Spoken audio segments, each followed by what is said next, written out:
Farmacias Cruz Verde 1728. Buen servicio, buen precio. Presentó los titulares de Noticiete.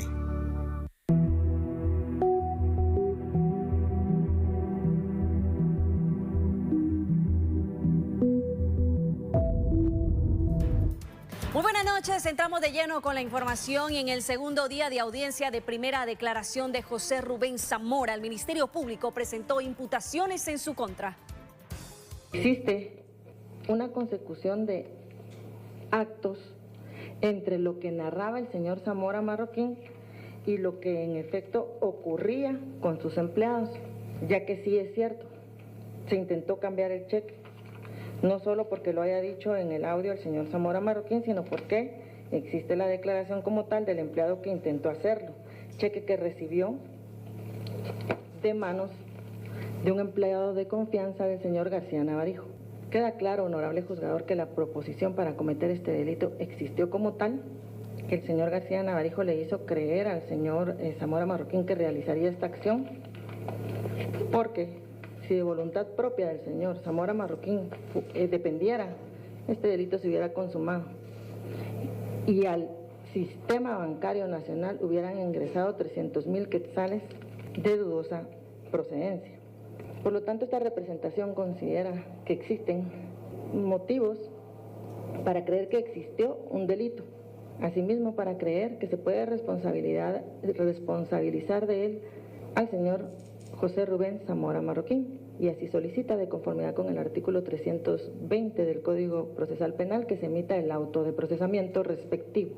Esta representación, al haber puesto a la vista el dinero, que pudo haber sido también verificado por el resto de sujetos procesales, se tiene por el principio de buena fe sabida, salvo prueba en contrario, que ese dinero fue el entregado por el señor Ronald Giovanni García Navarijo a las autoridades, con el fin de evitar incurrir también él en el delito de lavado de dinero u otros activos.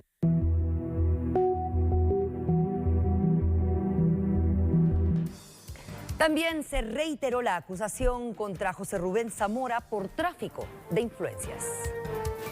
El Ministerio Público imputó que el señor José Rubén Zamora Marroquín, valiéndose de la amistad que manifestó tener con el señor Juan Francisco Sandoval, quien es exfiscal de sección de la Fiscalía Especial contra la Impunidad, le facilitaban información que era obtenida a través del auxiliar fiscal Samari Carolina Gómez Díaz. Asimismo, que influyó a través del señor Juan Francisco Sandoval Alfaro como interpósita persona para que la auxiliar fiscal antes indicada, asignada al proceso en el que se encuentra en calidad de sindicado el señor Ronald Giovanni García Navarijo, pudiera tomar decisiones que le permitieran, en apariencia, a este último obtener un beneficio indebido, con el fin de propiciar decisiones fiscales y hacer creer al señor García Navarijo que tendría algún tipo de beneficio indebido para poder establecer estrategias que le beneficiasen, pero que iban orientadas por la auxiliar fiscal a perseguir otro tipo de interés. Además, que era información obtenida ilícitamente, como ya vimos, que era por medio de la comisión de un delito, para el caso cuando el señor Juan Francisco Sandoval Alfaro ya no era fiscal de sección de la FESI. Como el mismo señor Zamora lo dijo, por la amistad y por también ciertos favores que manifestó haberle hecho al señor Juan Francisco Sandoval Alfaro, lo que confirma la tesis de la Fiscalía, que estamos ante la posible existencia del delito de tráfico de influencias como tal. Solicitamos como Ministerio Público que el señor Zamora Marroquín sea ligado a proceso también por el delito de tráfico de influencias.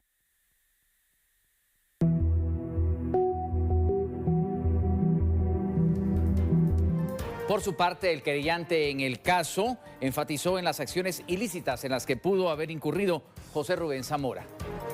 Puedo decirle con toda claridad que no estamos en presencia de una persecución selectiva a la prensa, a un periodista. En este caso estamos en presencia, como los medios de investigación lo determinaron, de una actividad individual cometida por el señor José Rubén Zamora en su entorno mercantil como representante de una compañía, de una empresa mercantil relacionada con delitos de chantaje, de tráfico de influencias, de lavado de dinero y de conspiración para lavado de dinero. Y se relacionan así, señor juez. El sindicado José Rubén Zamora Marroquín sabía perfectamente que el señor García Navarijo se encontraba sindicado de 3 expedientes penales en la Fiscalía Especial contra la Impunidad. Entonces, él aprovechó el hecho de que esta persona se encontraba relacionada en esos expedientes de investigación y sabía también que tenía influencia con el exjefe de la FESI, Juan Francisco Sandoval Alfaro, hoy prófugo de la justicia por 3 órdenes de aprehensión que pesan en su contra, y utilizó ese hecho, señor juez, para convencer al licenciado Sandoval y a Ronald para que éste, utilizando la capacidad financiera y banquera que tenía, le pudiera conseguir empresas mercantiles, sociedades anónimas, de estas que él llama en el periódico de cartón, pero que hoy utilizó, para que a través de esas empresas pudiera simularse una falsa pauta, pudiera simularse una falsa popularidad de imagen y así entregarle dinero en efectivo al señor García Navarijo para con posterioridad que éste le entregara un documento bancario, un título de crédito de los que regula el Código de Comercio. ¿Por qué? Porque el dinero en efectivo usted no lo puede llevar al banco en una maleta y depositarlo. Despertaría alguna alerta del sistema de verificación de OIBE. El documento de crédito, es decir, el cheque, sí lo podría él perfectamente depositar, con lo cual, señor juez, estaba disfrazando el verdadero origen de ese dinero que se había entregado, con el agravante que además Aldea Global, de la cual él es el representante legal, extendía una factura simulando la adquisición de un contrato o servicio, señor juez.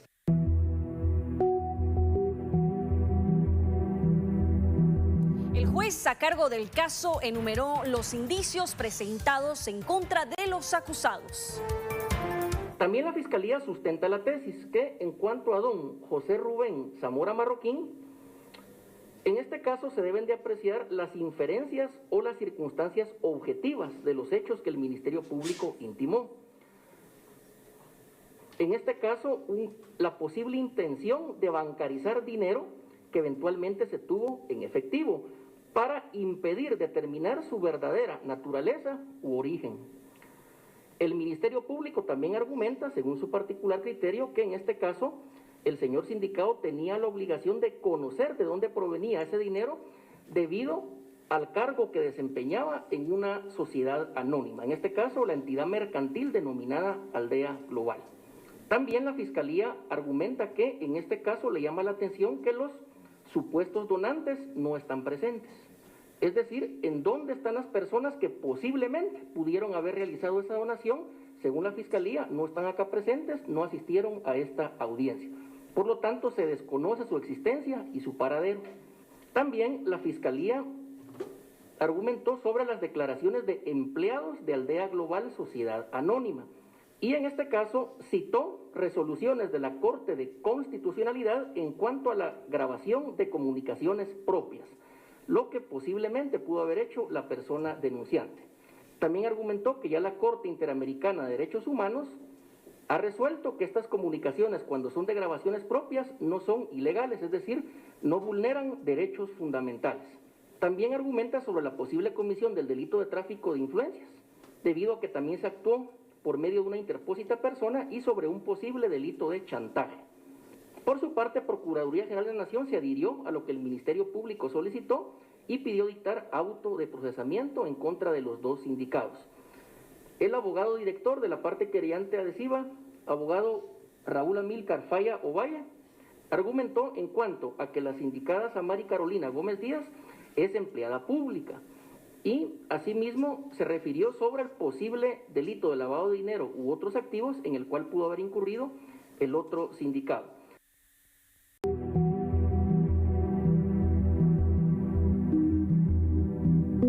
El juez explicó la validez del dinero en efectivo presentado como indicio contra Zamora.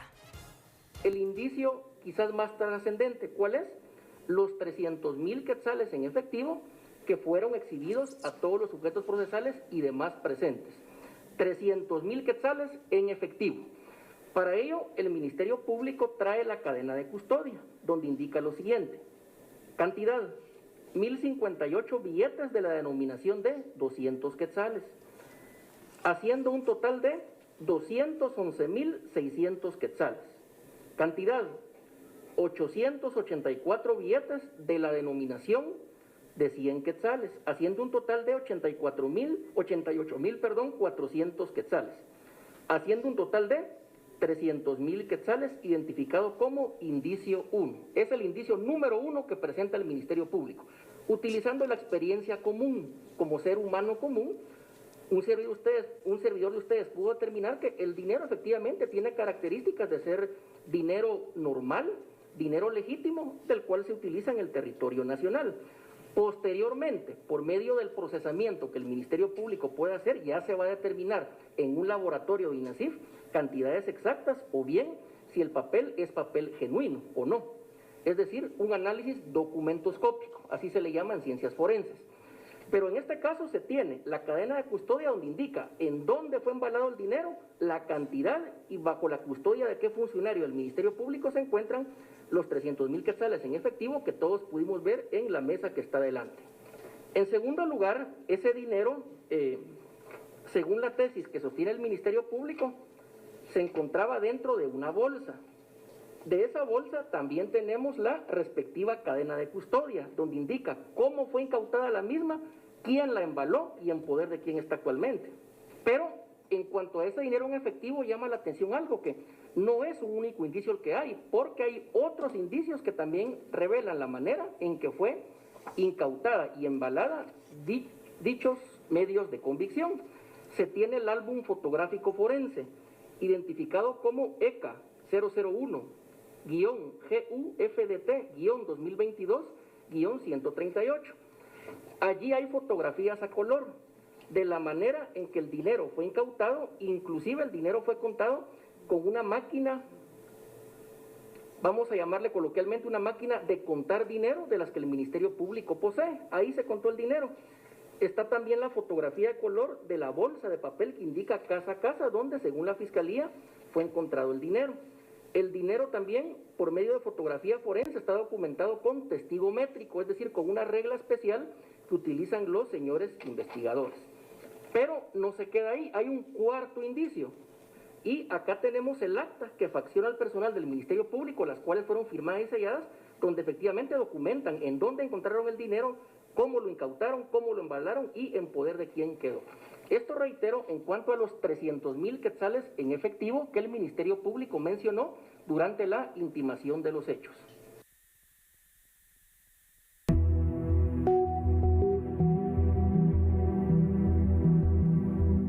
También la fotografía de un chat entre el denunciante y José Rubén Zamora fueron presentados como indicios. El juzgador explicó el valor de estos elementos.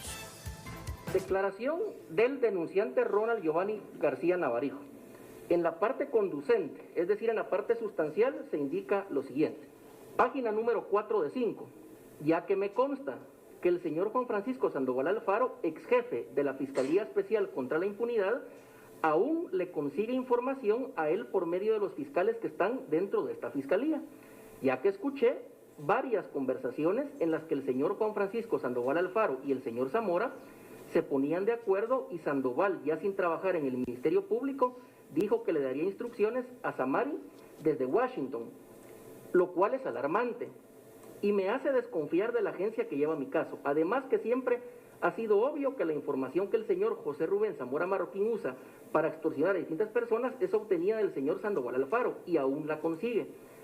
Gracias a las personas que colaboran con él, que aún están trabajando en la Fiscalía Especial contra la Impunidad, por lo que desde ya indico que tengo temor que mi situación jurídica se empeore. Fin de la cita. Y posteriormente a este indicio hay otro indicio, que es una fotografía de la pantalla de una terminal móvil, es decir, en lenguaje coloquial de un teléfono celular. Ahí indica en la parte de arriba. Voy a leer literalmente lo que indica este documento. Chepe Zamora, periodo. Tronado. Necesitaba 1 millón para hoy y conseguí 250.000. El martes de la semana entrante me apalabraron 250.000. El miércoles 200.000 y el viernes 300.000. Pero la gente está muy ofuscada. Ahí lees tu esquela. Primero Dios, muchachón, siempre ha salido adelante. Fin de la cita. Únicamente leí lo que dice este indicio que el Ministerio Público presentó y lo cual tiene congruencia y relación con los hechos que le fueron intimados al señor sindicado Y reitero, de dicho marco conceptual, esta judicatura no se puede salir, sino que únicamente esos hechos deben de ser analizados en este momento. Ahora bien, ¿por qué digo que el único indicio no es la declaración del denunciante García Navarijo? Eso no es cierto, porque lo que tengo a la vista y a lo que me estoy sujetando en este momento, lo que estoy leyendo literalmente en su parte conducente, hay otros indicios. Hay otros medios de convicción, ya dijimos, no son pruebas en este momento, son indicios.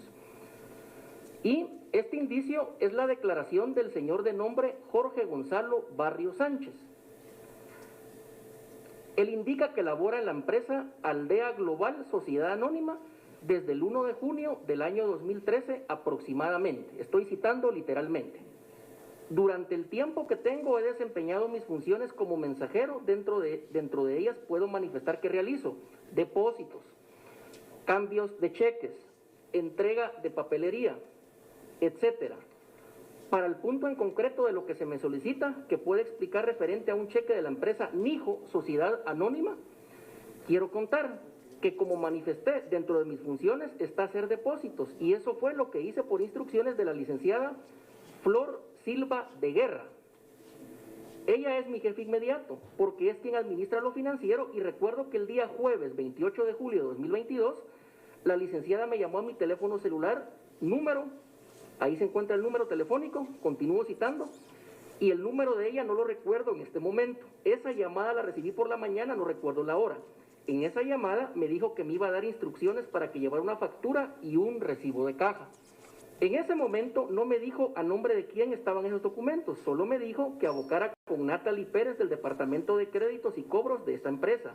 Fue así que ese mismo día Natalie Pérez me entregó la factura y el recibo de caja. En este momento no recuerdo a nombre de quién fue emitida la factura, pero esos documentos los tengo en mi casa, la cual se ubica, ahí da la dirección exacta, pero si usted me permite de manera voluntaria yo puedo ir por ellos. Entonces reitero, en este indicio declara una persona que es empleada, es decir, es trabajadora de la entidad mercantil denominada Aldea Global Sociedad Anónima.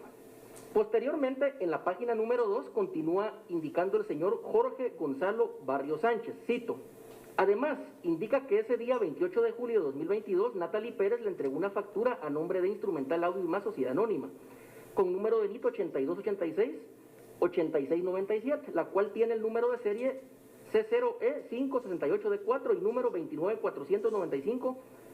29495-473, extendida por parte de Aldea Global Sociedad Anónima, de fecha 28 de julio de 2022 por la cantidad de 300,000 quetzales exactos. Dicha factura, la cual se entrega en este momento. Entonces, lo que relata este trabajador de Aldea Global Sociedad Anónima, es decir, una persona que tiene un contrato de trabajo con dicha entidad mercantil, también guarda congruencia, tiene relación y coincide con los hechos que el Ministerio Público le intimó a don José Rubén Zamora Marroquín. Siguiente indicio. Indica el señor Gabriel Antonio Oliveros de León, en este otro indicio que el Ministerio Público presentó oportunamente, lo siguiente. En su parte conducente, cito: dentro de mis funciones tengo que coordinar el grupo de auxiliares de contabilidad, pago de impuestos, revisar registro de movimientos, pago proveedores, pago de planillas, etc. Dentro de la estructura interna de la empresa, mi jefe inmediata superior es la licenciada Flora Silva de Guerra. Ella es la gerente financiero y administrativo. La persona que los atendió el día de hoy fue la señorita Alejandra Calderón, quien es la recepcionista, y ella está todos los días de lunes a viernes, y fue a ella a quien se le entregó la orden de allanamiento y firmó de recibido. Ahora bien, en cuanto a la pregunta que me hizo de manera directa sobre un cheque que fue extendido por la empresa Nijo Sociedad Anónima, quiero manifestarle del conocimiento que tengo sobre ese documento. El día 28 de julio de 2022, la licenciada Flora Silva Guerra me informó que un cliente nos había ofrecido la cantidad de 300,000 quetzales. Esta información me la trasladó vía teléfono, fin de la cita. Posteriormente, este documento indica lo siguiente, cito: en este momento no recuerdo el número de teléfono de la licenciada, pero lo tengo en mi agenda. Luego de haber tenido la información, ese día esperaba que esa cantidad fuera depositada a una de las cuentas de los bancos que tenemos. lo cual no ocurrió y fue hasta el día 29 de julio de 2022 que yo le pregunté a la licenciada Flora Silva de Guerra que por qué no se había depositado el dinero el día anterior y ella me informó que la cuenta del cheque girado estaba inactiva. También este indicio coincide con los hechos que el Ministerio Público le atribuye al señor sindicado don José Rubén Zamora Marroquín.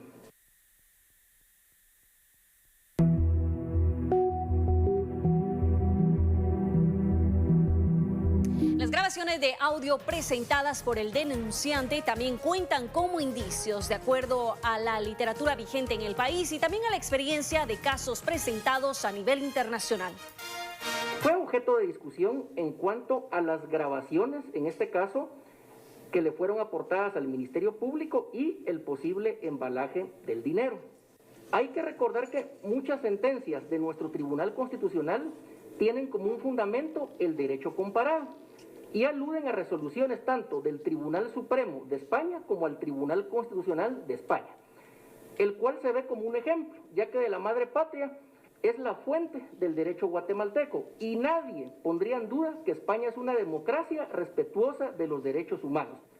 Entonces, en cuanto a la pregunta, ¿las grabaciones hechas por particulares son legales? Las altas cortes de justicia del Reino de España han dado algunas respuestas en sus resoluciones.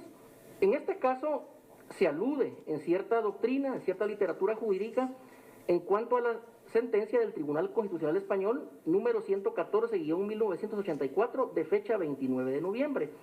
Ahí en su parte conducente se indica: quien emplea durante su conversación un aparato que permita copiar aquella conversación no está violando el secreto de comunicaciones, salvo que entrara en la esfera íntima del interlocutor. Por esfera íntima entendemos aspectos que se refieran directamente a la salud de una persona, aspectos a niños, niñas o adolescentes, aspectos de carácter sexual, aspectos donde figure el honor o la dignidad de una persona. Y los audios que el Ministerio Público reprodujo de ninguna manera se refieren a actos íntimos de ningún ser humano, por lo que se le aplica este texto a cabalidad. Reitero, estamos esto aplicándolo a los indicios, no a pruebas, porque no estamos en un juicio. También indica la doctrina que recientemente el Tribunal Supremo de España, en resolución de fecha 20 de noviembre de 2014, declara respecto a la grabación de una conversación entre dos personas, siendo una de ellas quien estaba grabándola y por tanto participando, que no puede considerarse referida a un ámbito propio y reservado, que no puedan conocer los demás, porque las dos personas estaban hablando en el ámbito de su actividad, sin que hubiera nada referente a la vida íntima de ninguno de los dos. Cierro la cita. También ante ello la doctrina ha establecido que los argumentos que señala esta sentencia, en este caso permiten apreciar los requisitos para que una grabación oculta tenga validez, e indica primero que no vulnera el derecho recogido en el artículo 18.3 porque no se obtiene por medio de un tercero ajeno a los intervinientes. Asimismo, número 2, que se graba por uno de los intervinientes en la conversación y por tanto puede utilizarla, porque solo se registra una conversación presencial por alguien que tiene acceso legítimo. Al tener interés uno de los intervinientes, la conversación tendría la misma validez que una conversación mantenida con tercera persona explicando lo sucedido y que se realiza en otro contexto. Tampoco queda vulnerado el derecho a no confesar o a declararse culpable, porque solo se aplican las relaciones en las que intervenga la autoridad judicial o policial, pero no a las de contexto privado. Doctrina española que emana, repito, del Tribunal Supremo Español.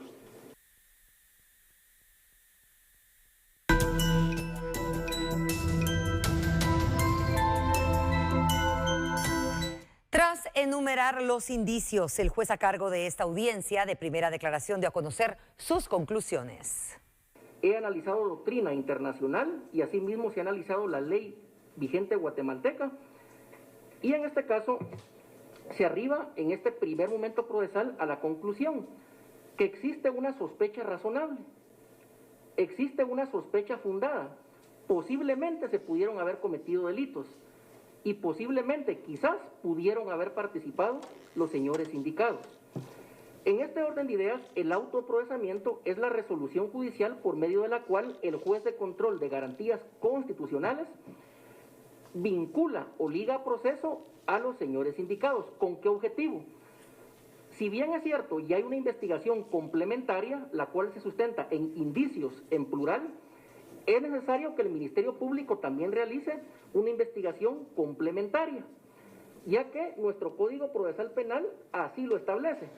En su artículo 82, nuestro Código Procesal Penal vigente indica lo siguiente, que posteriormente se debe discutir un plazo razonable para la investigación, es decir, hay una investigación complementaria en la cual la Fiscalía puede descartar o confirmar los hechos que le atribuye a los señores indicados. En virtud de los indicios, de las argumentaciones y del análisis realizado, es necesario que se dicte un auto de procesamiento. Porque, reitero, existen las condiciones que la ley le impone a un juez para poder dictar auto de procesamiento. En este orden de ideas únicamente se va a hacer una modificación. Un servidor de ustedes, aplicando la objetividad, aplicando la lógica, el sentido común, considera que estos dos hechos se subsumen. ¿Qué significa subsumir? Que en este caso se trata de un solo hecho, se trata de una sola historia, de una sola tesis, y por lo tanto el delito por el cual se debe dictar autoprocesamiento es por un delito de lavado de dinero u otros activos, ya que considera quien juzga que existe la posibilidad que este delito se pudo haber consumado, ya que los verbos rectores que tiene dicho tipo penal son varios y basta con uno, con que incurra el señor sindicado para que se estime consumado el delito de lavado de dinero u otros activos. A ella, es decir, me refiero a doña Samari Carolina Gómez Díaz, el Ministerio Público le está atribuyendo la posible comisión del delito de revelación de información confidencial o reservada. Este tipo penal tiene verbos rectores, es decir, tiene acciones humanas, tiene conductas típicas, que en este caso son las que tienen un reproche penal, es decir, tienen una consecuencia jurídica, que en este caso es eventualmente la imposición de una pena. Indica dicho tipo penal. Sustenta quien juzga que en este caso también los hechos intimados y los medios de convicción que el Ministerio Público ha presentado orientan a la posible ejecución o perpetración de alguno de estos verbos rectores que establece el tipo penal y que por lo tanto se debe de dictar un auto de vinculación a proceso y que se haga una investigación complementaria, por supuesto que sea objetiva. Asimismo, en cuanto a los delitos que el Ministerio Público le atribuye a don José Rubén Zamora Marroquín, también se le intimaron chantaje y tráfico de influencias. Y efectivamente, existe una sospecha razonable, existe una sospecha fundada que posiblemente pudo haber cometido esos delitos, ya que los medios de convicción que fueron analizados con anterioridad así lo establecen, y fueron también los hechos que intimó o que le dio a conocer o que le explicó la Fiscalía del Ministerio Público. De esa manera entonces, tal y como lo solicita el Ministerio Público, se dicta auto de procesamiento en contra de doña Samari Carolina Gómez Díaz por el delito de revelación de información confidencial o reservada. Asimismo, tal y como lo solicitó el Ministerio Público expresamente, se dicta auto de procesamiento en contra de don José Rubén Zamora Marroquín por la posible comisión de los delitos de tráfico de influencias, chantaje y de lavado de dinero u otros activos.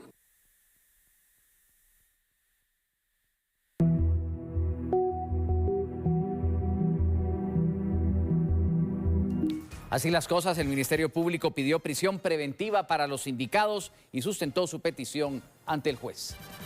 En relación al señor José Rubén Zamora Marroquín, también obra dentro de los medios de convicción puestos a la vista del honorable juzgador un desplegado en donde está el control migratorio de hacia dónde se ha desplazado el señor Zamora Marroquín, y se advierte que tiene esa facilidad de abandonar el país. Incluso en uno de los audios se pudo escuchar claramente en donde le indicaba al señor García Navarijo de su contacto en la embajada. No dijo de qué país, puede ser de cualquier país del mundo. Así es que es inminente que existe ese peligro de fuga y que también tenga esa capacidad de permanecer oculto. Puede, a través de esa instrumentalización que yo ya hice mención de la información, manipulación, tergiversación, inducir a otras personas, a los posibles testigos, incluso empleados de la empresa de la cual él es administrador único y representante legal, a comportarse de manera desleal o reticente. Como ya indiqué, las personas que somos conocedoras del proceso como tal, somos difíciles de impresionar. Pero ¿y qué tal la gente de afuera? ¿Qué tal la gente que tiene que venir a declarar acerca de lo que vio y de lo que le consta de los hechos? Gente que muy probablemente va a tener miedo debido a la atención que se ha atraído hacia el presente caso. Por lo tanto, considera el Ministerio Público que el peligro de obstaculización a la averiguación de la verdad también es latente en el señor Zamora Marroquín. Además, es importante mencionar que hasta el día de ayer también el señor Zamora Marroquín reiteró de los contactos que tiene en el Ministerio Público, porque si no estoy mal, indicó que su fuente interna del Ministerio Público que lleva el caso de Aldea Global, que tengo entendido que es en la Fiscalía de Delitos Administrativos, le informó de diligencias que habían ido a solicitar. Eso no es una fuente de información periodística, eso es filtración de información, exactamente igual a lo que está ligado al proceso la licenciada Samari. Así es que, si vamos a citar fuentes que sean periodísticas, no filtradores de información a lo interno del Ministerio Público.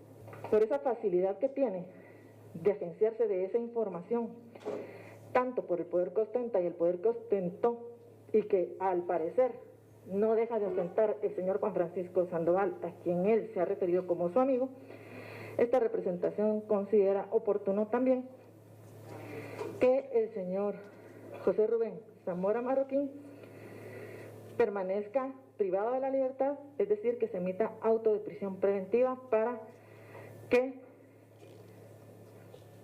se puedan razonablemente evitar el peligro de fuga y de obstaculización a la averiguación de la verdad.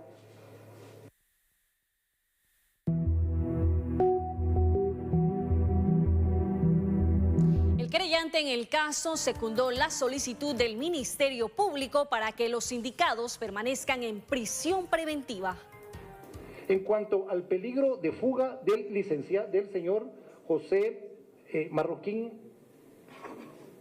Zamora Marroquín, el artículo 262, numeral primero, claramente establece que se tomará en cuenta el arraigo en el país determinado por el domicilio, residencia habitual o asiento de familia y trabajo, y subrayo, y su facilidad para abandonar definitivamente el país o permanecer oculto. Señor juez, es de conocimiento general que el sindicado José Rubén Zamora Marroquín no tiene su residencia permanente en Guatemala. Únicamente viene para fondearse y retirarse a Miami, allá en las paradisíacas playas de Miami, donde tiene su apartamento en Sonny Island. Ahí es donde él vive. Es decir, que existe una facilidad de que él pueda abandonar el país y se mantenga oculto en los Estados Unidos. En cuanto al numeral cuarto, el artículo 262 establece como prohibición para otorgar una medida sustitutiva el comportamiento del sindicado o imputado durante el procedimiento que indique su voluntad de someterse a la persecución penal.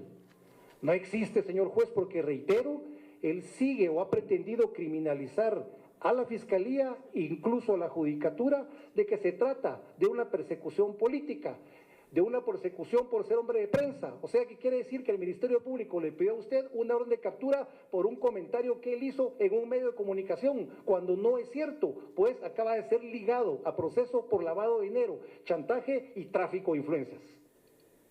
Y para finalizar, señor juez, quiero manifestarle que, en ese sentido, el artículo 259 del Código Procesal Penal establece la prisión preventiva y que ésta pueda decretarse, señor juez, siempre y cuando exista un hecho punible y existan motivos racionales suficientes para creer que los indicados han cometido o participado en los mismos. Por ello, señor juez, yo le solicito a usted que me adhiero a la petición del Ministerio Público en el sentido de que se decrete auto de formal prisión preventiva en contra de los dos sindicados, señor juez, y que se oficie a la Dirección General del Sistema Penitenciario para que los admita en un centro de detención preventiva.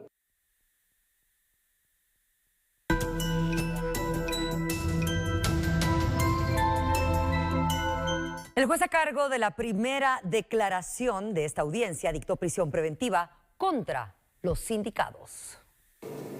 Bien, entonces en este caso, los delitos por los cuales quedaron ligados a proceso los señores sindicados, es decir, los delitos por los cuales hay una sospecha razonable de que pudieron haber participado en ellos, por ejemplo, el posible traslado de 300,000 quetzales en efectivo, que en este caso se tenía la intención, según la Fiscalía, de bancarizarlos, o bien el posible tráfico de influencias o chantaje, o en cuanto a la señora Samari Carolina Gómez Díaz, la posible revelación de información reservada, que es parte de un proceso judicial.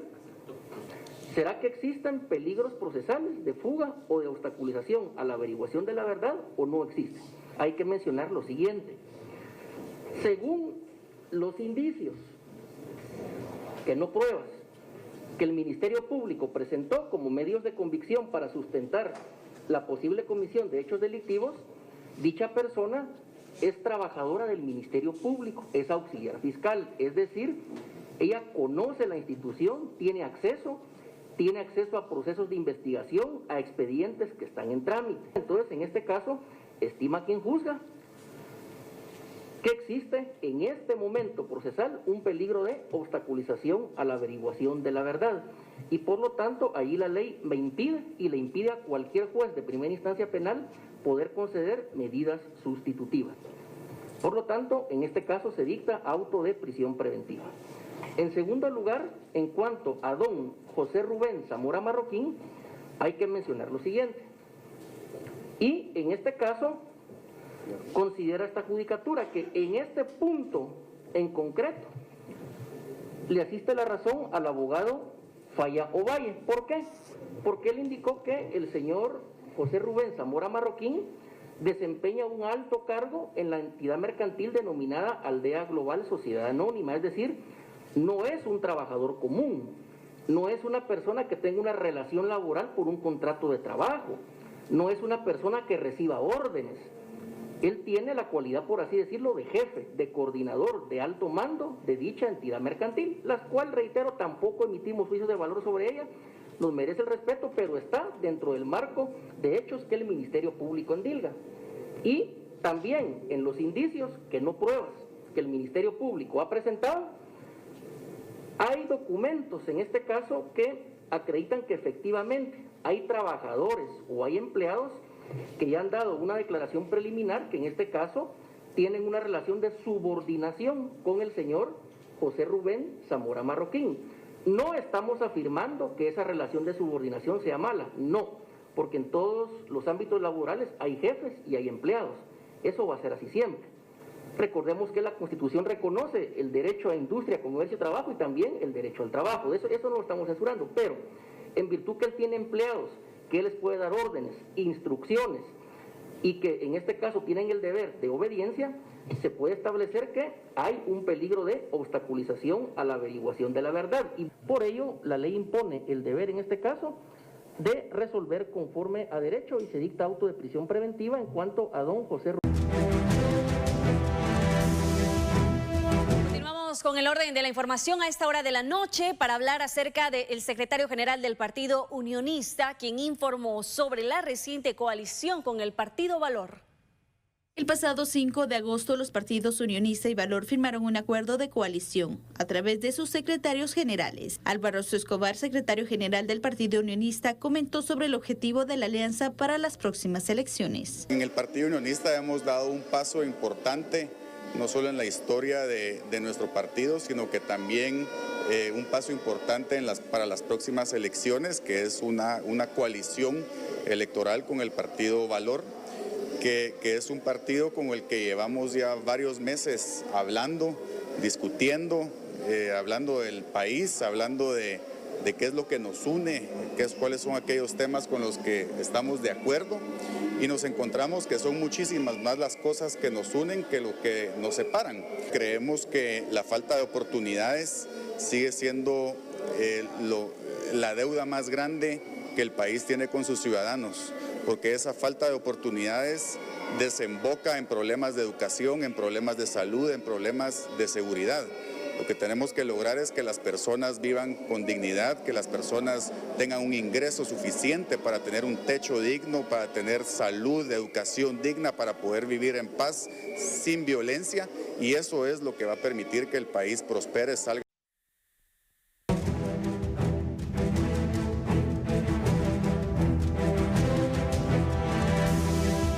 El Instituto Guatemalteco de Migración coordinó el envío de 40,000 cartillas para emisión de pasaportes que serán distribuidos en 9 consulados en los Estados Unidos. 40,000 cartillas para emisión de pasaportes fueron enviadas a los Estados Unidos para atender el requerimiento de los compatriotas. Autoridades migratorias detallan que en las últimas 2 semanas se han enviado 50,000 que se suman al nuevo envío.